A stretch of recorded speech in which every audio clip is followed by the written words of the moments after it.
صحابہ کرام رضی اللہ عنہ مجمعین نے نبی کریم صلی اللہ علیہ وسلم سے الفاظ بھی لیے ہیں، آپ سے معانی بھی لیے ہیں، اور آپ نے نبی کریم صلی اللہ علیہ وسلم کی مبارک منشا کو بھی سمجھا ہے کہ اس موقع پر حضور اکرم صلی اللہ علیہ وسلم کے یہ ارشاد فرمانے کی وجہ کیا ہے اور آپ کا مزاج اور آپ کی منشا کیا ہے۔ منشا اور مزاج کو سمجھنے سے آدمی بہت جلد آگے نکل جاتا ہے، اور منشا اور مزاج سمجھ میں آتا ہے صحبت سے۔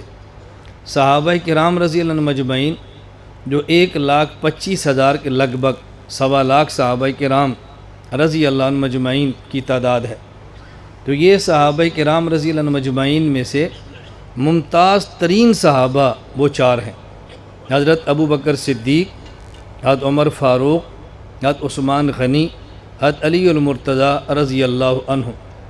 ان 4 کے ممتاز ترین ہونے کی وجہ یہ ہے کہ جو صحبت نبوت ان 4 کو ملی ہے، اس قدر صحبت نبوت کسی اور کو نہیں ملی، اور جس قدر یہ پیغمبر پاک صلی اللہ علیہ وسلم کے خاص شمار ہوتے تھے، اہل مشورہ اس حد تک اور کوئی نہیں تھا۔ نبی کریم صلی اللہ علیہ وسلم کے تقریباً ہر مشورے کے شریک ابو بکر ہیں، آگے بڑھے تو عمر ہیں، آگے بڑھے تو پھر عثمان ہیں، آگے بڑھے تو علی المرتضیٰ ہے رضی اللہ عنہ اجمعین۔ یہ 4 رسول اکرم صلی اللہ علیہ وسلم کے لائق ترین، معتمد ترین اور قریب ترین قسم کے اشخاص تھے۔ جو مقام ان کا ہے وہ کسی اور کا نہیں ہے، اور رسول اکرم صلی اللہ علیہ وسلم نے انہی کے بارے میں ارشاد فرمایا۔ حضرت سفینہ رضی اللہ تعالی عنہ فرماتے ہیں، سنن ترمذی کی روایت موجود ہے، باب ما جاء فی الخلفاء، آپ جا کر دیکھیں۔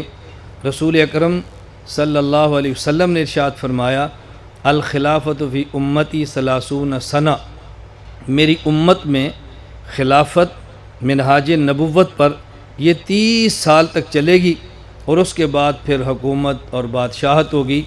یہ 4 خلفاء وہ ہیں کہ جن کی مدت خلافت آپ ملائیں تو 30 سال بنتی ہے۔ حضرت ابو بکر صدیق رضی اللہ عنہ کی خلافت کی مدت ہے 2 سال 3 ماہ اور 10 دن۔ حضرت عمر بن خطاب رضی اللہ تعالیٰ عنہ کی مدت خلافت ہے 10 سال 5 ماہ 21 دن۔ حضرت عثمان بن عفان رضی اللہ تعالیٰ عنہ کی خلافت کی مدت ہے 12 سال اور 11 دن۔ حضرت علی المرتضیٰ رضی اللہ عنہ کی مدت خلافت ہے 4 سال اور 9 ماہ۔ آپ ان سب کو ملائیں گے تو یہ بنے گی 29 سال 6 ماہ 12 دن۔ حضرت حسن بن علی رضی اللہ تعالیٰ عنہ کی خلافت کی مدت ہے 6 ماہ اور کچھ دن۔ جب آپ ان کو ملائیں گے تو یہ بنے گی 30 سال اور 12 دن۔ یہاں کہ آپ نے مسئلہ بہت اچھی طرح سمجھنا ہے۔ رسول اکرم صلی اللہ علیہ وسلم نے فرمایا، الخلافت فی امتی 30 سنہ، میری امت میں خلافت منہاج نبوت پر یہ 30 سال تک چلے گی۔ اب وہ 30 سال کا جو زمانہ خلافت ہے، اسے کہتے ہیں دور خلافت راشدہ۔ یہ خلافت راشدہ کا دور ہے۔ قرآن کریم میں اللہ رب العزت نے فرمایا، وعد اللہ الذین آمنوا منکم وعملوا الصالحات لیستخلفنہم فی الارض، کہ میں اللہ نے تم سے خلافت کا وعدہ کیا ہے کہ میں تمہیں خلافت عطا کروں گا۔ یہ جو منکم کا اس آیت استخلاف میں خطاب ہے، اس کے مخاطب یہی صحابہ کرام ہیں جو اس وقت تک ایمان لا چکے تھے اور مکہ مکرمہ سے ہجرت فرما کے مدینہ منورہ آ چکے تھے۔ ان میں جو خلافت بنتی ہے وہ 4 صحابہ کرام ہیں: حضرت ابو بکر، حضرت عمر، حضرت عثمان، حضرت علی رضی اللہ تعالی عنہم اجمعین۔ ان کی خلافت کے 30 سال اور کچھ ماہ، 29 سال کچھ ماہ اور کچھ دن بنتے ہیں۔ ہمارے جمہور اہل سنت والجماعت کا موقف یہ ہے کہ جب کہا جائے خلفاء راشدین، یہ شریعت کی خاص اصطلاح ہے، اور اس سے یہ 4 صحابہ کرام رضی اللہ عنہم اجمعین مراد ہوتے ہیں۔ یہ ہمارا جمہور اہل سنت والجماعت کا موقف ہے۔ بعض حضرات نے الگ موقف اختیار کیا ہے کہ اس خلافت راشدہ اور خلفاء راشدین میں حضرت حسن بھی شامل ہیں، حضرت عبداللہ بن زبیر بھی شامل ہیں، اور حضرت امیر معاویہ رضی اللہ عنہم بھی شامل ہیں۔ جب آپ سطحی نظر میں ان کی دلیل دیکھیں گے تو آپ سمجھیں گے کہ ان کا موقف بہت قوی اور بہت مضبوط ہے۔ سطحی نظر میں ان کی بنیاد کیا ہے؟ وہ کہتے ہیں تب حضرت حسن رضی اللہ تعالیٰ عنہ یہ بھی 6 ماہ تک خلیفہ رہے ہیں۔ حضرت عبداللہ بن زبیر بھی کچھ عرصہ تک مکہ مکرمہ میں خلیفہ رہے ہیں۔ حضرت امیر معاویہ رضی اللہ عنہ کی خلافت کی مدت تو کئی سالوں پر محیط ہے۔ تو یہ 3 صحابہ کرام بھی ہیں، خلفاء بھی ہیں، اور قرآن کریم نے تمام صحابہ کو فرمایا اولئک هم الراشدون، یہ راشد بھی ہیں، خلیفہ بھی ہیں، راشد بھی ہیں، لہٰذا ان کی خلافت راشدہ ہے، اور یہ باقی 4 کی طرح خلفاء راشدین میں شامل ہیں۔ تو ان کو آپ خلفاء نہ مانیں یہ بھی نہیں ہو سکتا، آپ راشد نہ مانیں یہ بھی نہیں ہو سکتا، لہذا یہ تینوں ان 4 کے ساتھ ملائیں تو 7 خلفاء راشدین بنتے ہیں۔ اب یہ بظاہر اتنی مضبوط دلیل ہے کہ بندہ سمجھتا ہے ان کا موقف بہت عمدہ ہے اور بات ان کی ٹھیک ہے۔ میں اس لیے ایک بات عرض کرتا ہوں، اس کو بہت اچھی طرح سمجھ لیں۔ ہمارے اکابر، ہمارے بڑے اور جمہور کا موقف اگر آپ کے سامنے آئے اور ان کے موقف کے خلاف اگر کوئی دلیل آپ کے سامنے آئے، اس دلیل کو دیکھ کر اپنے اکابر کا موقف نہ چھوڑنا۔ ہاں، کسی اہل علم سے جس کو اس موضوع پر مہارت ہو اس سے رجوع کرنا کہ ہمارے اکابر کا موقف تو یہ ہے اور ان کے خلاف دلیل یہ ہے، تو کیا ہمارے اکابر کا موقف غلط ہے یا اس دلیل کا مطلب کچھ اور ہے؟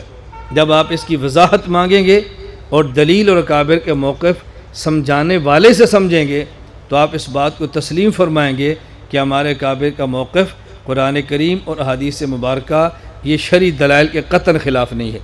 یہ ہمیشہ اپنا ذہن بنا لیں، کبھی الجھن نہیں ہوگی۔ اللہ میں بات سمجھنے کی توفیق عطا فرمائے۔ میں یہ عرض کر رہا تھا کہ اگر اپنے جمہور اکابر کی کوئی بات کوئی آپ کو دلائل دے کر ان کے خلاف متنفر کرنا چاہے، آپ کچھ نہ کریں، مرکز تشریف لائیں، ہم سے رابطہ کریں، ہم آپ کی خدمت کے لیے بیٹھے ہیں، ہمارا تو اور کوئی کام نہیں ہے نا، ہمیں اپنا نوکر سمجھیں اور ہم سے خدمت لیں۔ انشاءاللہ ثم انشاءاللہ مرکز اہل سنت والجماعت سرگودا جس شخص کے سے رابطہ رہا، میں اللہ کی ذات پہ بھروسہ کر کے کہتا ہوں اپنے اکابر اور جمہور علماء سے کبھی نہیں کٹ سکتا انشاءاللہ العزیز، ایسا کبھی نہیں ہو سکتا کٹ جائے۔ اب دیکھو بظاہر ان کی دلیل کتنی پختہ ہے، اب اس بات کو سمجھیں۔ ہمارے اکابر جو کہتے ہیں خلفاء راشدین اور خلافت راشدہ، اس کا مطلب ہوتا ہے خلافت راشدہ موعودہ فی القرآن، وہ خلافت جس کا وعدہ صحابہ کرام سے قرآن کریم میں کیا ہے، وہ خلافت ان 4 خلفاء پر ختم ہے، وہ خلافت ان 4 خلفاء پر ختم ہے۔ جب یہ آیت نازل ہوئی ہے، منکم کا خطاب مہاجرین سے ہے، حضرت حسن رضی اللہ تعالیٰ عنہ، عبداللہ بن زبیر رضی اللہ تعالیٰ عنہ، حضرت امیر معاویہ رضی اللہ تعالیٰ عنہ، یہ تو مہاجرین میں ہے ہی نہیں، اس آیت کا مصداق ہی نہیں ہے۔ اور جب یہ آیت نازل ہوئی ہے، امیر معاویہ رضی اللہ تعالیٰ عنہ ابھی تک حلقہ اسلام میں شامل بھی نہیں ہوئے، حضرت عبداللہ بن زبیر رضی اللہ عنہما یہ دونوں بچے ہیں، ابھی بالغ ہی نہیں ہیں کہ اس کا مخاطب ہوں، تو جو اس کا مخاطب بنتے ہیں وہ صرف 4 ہیں۔ اس سے مراد ہے خلافت راشدہ موعودہ فی القرآن، باقی ان کی خلافت عادلہ ہے، ان کا راشد ہونا بھی بجا ہے، خلیفہ ہونا بھی بجا ہے، لیکن جس خلافت کا وعدہ قرآن میں ہے وہ ان 4 پر ختم ہے۔ میں اس کی ایک مثال دوں گا تو بات آپ کو جلدی سمجھ آئے گی۔ آپ حضرات کہتے ہیں عشرہ مبشرہ فی الجنہ، عشرہ مبشرہ فی الجنہ، یہ عشرہ مبشرہ فی الجنہ یہ کتنے ہیں؟ بولو کتنے ہیں؟ 10 عشرہ مبشرہ فی الجنہ 10 صحابہ ہیں۔ اب آپ بتاؤ جنت کی بشارت اللہ کے نبی صلی اللہ علیہ وسلم نے صرف 10 کو دی ہے؟ قرآن کریم کہتا ہے وَكُلًّا وَعَدَ اللَّهُ الْحُسْنَى، یہ سارے جنتی ہیں۔ تو جب صحابہ سارے جنتی ہیں تو آپ 10 کو جنتی کیوں کہتے ہیں؟ اب اگر کل کو کوئی بندہ کھڑا ہو گیا کہ عشرہ مبشرہ فی الجنہ کہنا یہ قرآن کی آیت کے خلاف ہے، جب قرآن کہتا ہے سارے جنتی ہیں، آپ نے 10 کو جنتی کیوں کہا؟ لہذا یہ نہ کہا کرو یہ کو جی سارے جنتی ہیں، یہ مت کہو کہ 10 جنتی۔ اب آپ نے پھر الجھن میں پڑ جانا ہے، اور جب یہ دلیل سمجھ آ گئی وہ سمجھنی بہت آسان ہے۔ عشرہ مبشرہ فی الجنہ کا مطلب یہ ہے وہ صحابہ کرام رضی اللہ عنہم اجمعین جن کا نام لے کر ایک ہی مجلس میں اللہ کے نبی صلی اللہ علیہ وسلم نے جنتی فرمایا وہ 10 ہیں۔ ایک ہی مجلس میں جن کا نام لے کر جنتی فرمایا وہ 10 ہیں۔ 10 مبشرہ بالجنہ کا معنی ہرگز یہ نہیں ہے کہ باقی صحابہ کرام کو جنت کی بشارت نہیں دی گئی، بلکہ اس کا مطلب یہ ہے ایک مجلس میں نام لے کر جن کو جنت کی بشارت دی ہے وہ 10 ہیں، وہ 1.25 لاکھ نہیں ہیں۔ اب یہ حدیث اپنی جگہ پر ٹھیک ہے، اصطلاح بھی ٹھیک ہے، قرآن کی آیت بھی ٹھیک ہے، اور جب خلفائے راشدین اور خلافت راشدہ کا معنی سمجھ لیں گے تو پھر وہ بھی ٹھیک ہے اور یہ بھی ٹھیک ہے۔ زیادہ سے زیادہ جو ایک مضبوط علمی الجھن پڑتی ہے وہ یہ کہ رسول اکرم صلی اللہ علیہ وسلم نے فرمایا الخلافت فی امتی 30 سنہ، کہ خلافت 30 سال ہے، اور ان خلفائے راشدین کی جو خلافت ہے وہ 29 سال 6 ماہ اور 12 دن ہے۔ 30 سال تو نہیں بنتی، حضرت حسن کو ملائیں تو پھر 30 سال بنتی ہے اور 12 دن بڑھ جاتے ہیں۔ اب ہمارا سوال یہ ہے اگر اس 30 سے مراد فکس 30 ہے، یہ اوپر اور نیچے نہیں جانا، تو پھر حضرت حسن کی ملا بھی لیں تو پھر بھی ٹھیک نہیں ہے۔ کیوں؟ حضرت حسن کی خلافت کو شامل کریں تو 30 سال سے دن بڑھ جاتے ہیں، ان کی خلافت کو نکالیں تو 30 سال سے کم ہو جاتے ہیں۔ اس کا مطلب یہ ہے فکس اور متعین پورے 30 سال نہیں ہے۔ اب یہاں 2 لفظ استعمال ہوتے ہیں، ایک ہوتا ہے امر تحقیقی اور ایک ہوتا ہے امر تقریبی۔ امر تحقیقی کا معنی ہوتا ہے ایسا معاملہ جو فکس اور متعین ہو، اور امر تقریبی کا معنی ہوتا ہے کہ جو قریب قریب ہو، جو قریب قریب ہو۔ آپ کی عمر کتنی ہے؟ آپ شناختی کارڈ دیکھتے ہیں اور شناختی کارڈ دے کر بتاتے ہیں یہ دن، یہ مہینہ اور یہ سال، اس کو ملاؤ، اتنے سال، اتنے مہینے، اتنے دن میری عمر بنتی ہے، یہ امر تحقیقی۔ آپ کی عمر کتنی ہے؟